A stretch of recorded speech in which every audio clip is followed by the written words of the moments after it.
Hello everyone, this is Ankita Awasthi. Welcome to my channel Ankita's visions. तो बच्चों, एक और ऐसी सेंट्रल यूनिवर्सिटी है जिसने अपने सेकंड राउंड को आउट कर दिया है। बेसिकली सेकंड मेरिट लिस्ट जो है उसकी आउट हो चुकी है और एक बार हम सेकंड मेरिट लिस्ट का एनालिसिस करते हैं और उसके बाद हम आगे बात करेंगे। ठीक है, अभी वीडियो देख लेना, पूरा वीडियो देख लेना, आपके लिए इंपॉर्टेंट हो सकता है।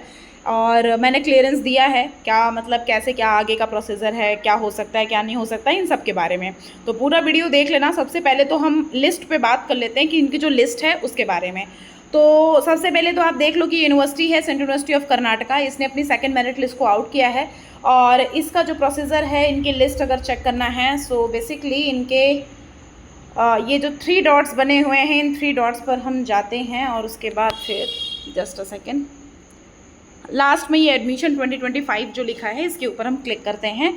क्लिक करने के बाद जस्ट जब हम स्क्रॉल करते हैं, स्क्रॉल करने के बाद यहाँ पर अब आप देखोगे ये ओपन होके आ रहा है। ये देखो सेकंड मेरिट लिस्ट लिख के आ रही है। यहाँ पर देखो पीजी एडमिशन 2025, आपको इस पर क्लिक करना है। आप इस पर क्लिक करोगे तब आपको ऐसा इंटरफेस ओपन होके आएगा। यहाँ पर आपकी प्रोविजनल सेकंड मेरिट लिस्ट आ चुकी है और ये सेकंड मेरिट लिस्ट जो है इसका एनालिसिस एक बार हम करते हैं कि इसमें क्या सीन है, कैसा है, क्या है इसके बारे में।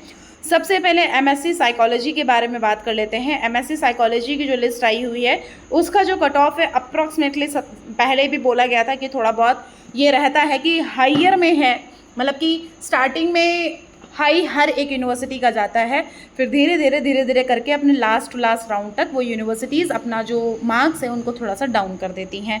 अगर हम यहाँ पर देखेंगे तो ये सेकंड प्रोविजनल मेरिट लिस्ट है। इसमें अप्रॉक्सीमेटली अगर देखोगे तो 22 बच्चों को एडमिशन दिया गया है और ये जो 22 बच्चे हैं इसमें यूजी का परसेंटेज भी देखो लिखा हुआ है, प्लस आपका सीयूबीटी का स्कोर लिखा हुआ है। अब यूआर का देखोगे तो बिल्कुल ही हाइयर में गया है और मतलब 258, मतलब समझ ही नहीं आ रहा है कि एग्जैक्टली ये 258 का कुछ माजरा क्या है और 258 वाले बच्चे इसका इंतज़ार क्यों ही करेंगे। बट ठीक है, कहीं ना कहीं उधर के जो बच्चे हैं, इसीलिए हमने बोला है कि यूनिवर्सिटीज़ जो होती हैं आपको कई सारी टारगेट करके रखनी होती हैं। तो जो उधर के बच्चे हैं कहीं ना कहीं वो सारे बच्चे यहाँ के लिए हम आपको बता रहे हैं, यहाँ पर इंतज़ार कर रहे हैं। ठीक है, ओबीसी एनसीएल 255 तक गया है, एससी का 210 तक गया है और एसटी का 172 गया है। एसटी वाले बच्चे भी सोच रहे होंगे, रो रहे होंगे और एससी वाले कि भाई मतलब हमें तो कम से कम वो कर देते, लेकिन अभी इस टाइम पर किसी को भी इन्होंने छूट नहीं दी है। एमसीए की लिस्ट को अगर हम देखेंगे तो देखो, अगर हम नेक्स्ट राउंड की बात करें साइकोलॉजी के लिए तो नेक्स्ट राउंड में अप्रॉक्सीमेटली 10 नंबर माइनस कर दो, जो 10 नंबर माइनस करके जो आपका बनता है वो नेक्स्ट राउंड में आ सकता है। जो यहाँ पर एमसीए वाले बच्चा है, एमसीए वाले बच्चे का मैंने पहले ये बोला भी था कि थोड़ा सा कट ऑफ नीचे जाएगा, तो 95 जनरल का गया हुआ है और ओबीसी में देखोगे तो 82 बच्चों का गया हुआ है। एससी का देखोगे तो 60 गया है और एसटी का देखोगे तो 31 मार्क्स में एडमिशन आपको दे दिया गया है। तो बहुत ही कम मार्क्स में एडमिशन दे दिया गया है। तो कहीं ना कहीं आप लोग नेक्स्ट राउंड में 10 नंबर माइनस कर दो, आपको 10 नंबर माइनस करके जो मार्क्स बन रहे हैं वही मार्क्स आपको नेक्स्ट राउंड में दिए जाएंगे। नेक्स्ट राउंड में हम अगर बात करें तो जनरल कैटेगरी का 120 लास्ट गया है, ओबीसी का 112 गया हुआ है। ये जो लिस्ट है ये बेसिकली है हमारी एमएससी प्रोग्राम जो कि फिजिक्स की है। एससी का 73 है और एसटी कैटेगरी 54 मार्क्स में भी एडमिशन मिल चुका है। 10 नंबर माइनस करके आप आगे का वेट कर सकते हो।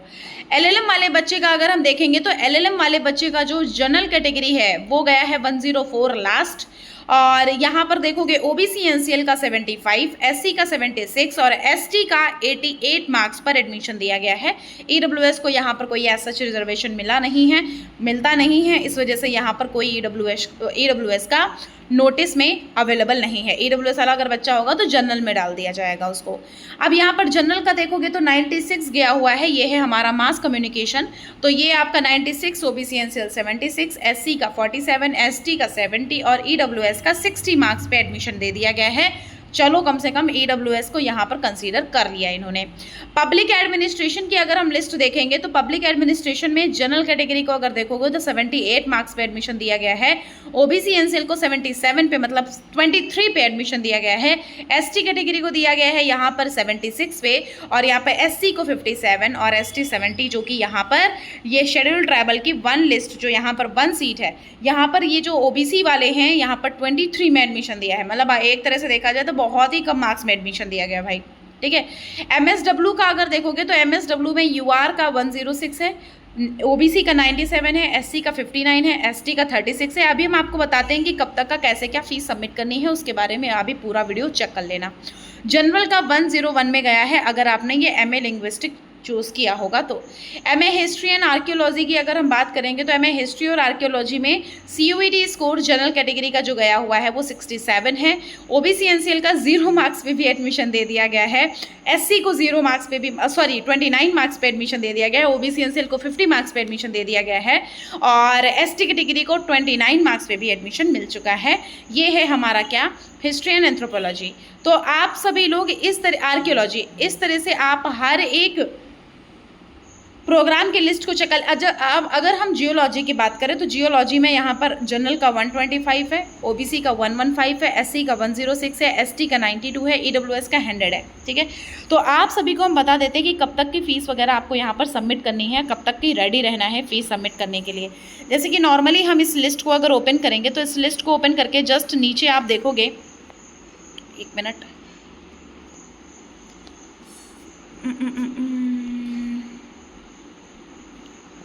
एक मिनट मैं आपको बताती हूँ कहाँ कैसे क्या करना है। 25 इज़ द लास्ट डेट है। बेसिकली यहाँ पर आपको जो करना है वो क्या करना है, अपना पोर्टल ओपन करना है। अपना पोर्टल ओपन करके आपको 25 जून तक की अपनी फ़ीस को सबमिट कर देना है। कोशिश करना कि 25 जून तक अपनी फ़ीस को सबमिट कर देना, पोर्टल ओपन करना। ये देख लो लिखा हुआ है यहाँ पर कि selected candidate hereby informing you that please pay fees before 25 June 2 PM, मतलब कि आपको 25 जून 2 बजे तक ही आप पर यहाँ पर एप्लीकेशन फॉर्म की, जो भी यहाँ पर आपने एडमिशन लिया था, आप पोर्टल को लॉगिन करेंगे। जब पोर्टल को लॉगिन करेंगे तब उसके बाद यहाँ पर आपको 2 बजे तक 25 जून को अप्लाई कर देना है अपनी फ़ीस को सबमिट कर देना। आपका जो एडमिशन है वो कन्फर्म हो जाएगा। जो डॉक्यूमेंट वेरिफिकेशन है उसके लिए आपको यहाँ पर जब बुलाया जाएगा आपको तब जाना होगा। तो ये सेंट्रल यूनिवर्सिटी ऑफ कर्नाटका की लिस्ट थी। सेंट्रल यूनिवर्सिटी ऑफ कर्नाटका ने अपने बारे में बता दिया है, सेकंड लिस्ट आउट हो चुकी है। अब आपको यहाँ पर बस फीस पेमेंट करनी है, अपनी फ़ीस पेमेंट करो। हॉस्टल का जब भी प्रोसीजर किसी भी यूनिवर्सिटी का शुरू होगा मैं आपको उसके लिए इन्फॉर्म करूँगी। Thank you so much. और हाँ, चैनल को सब्सक्राइब कर लेना क्योंकि इसी तरह से हर एक यूनिवर्सिटी की अपडेट यहाँ पर मिलेगी, प्लस यहाँ पर हॉस्टल के रिगार्डिंग भी अपडेट मिलती रहेगी। और अगर आपको गाइडेंस चाहिए तो आप मुझसे इंस्टाग्राम पर मैसेज करके बात कर सकते हो, अंकिताज विजन्स के नाम से है। और मेरी मेल ID ankitaawasthi2016@gmail.com है, वहाँ पर मैसेज कर देना, गाइडलाइंस आपको मिल जाएंगी, उसके अकॉर्डिंग आपको वहाँ पर कॉन्टैक्ट नंबर मेरा शेयर कर दिया जाएगा। Thank you so much.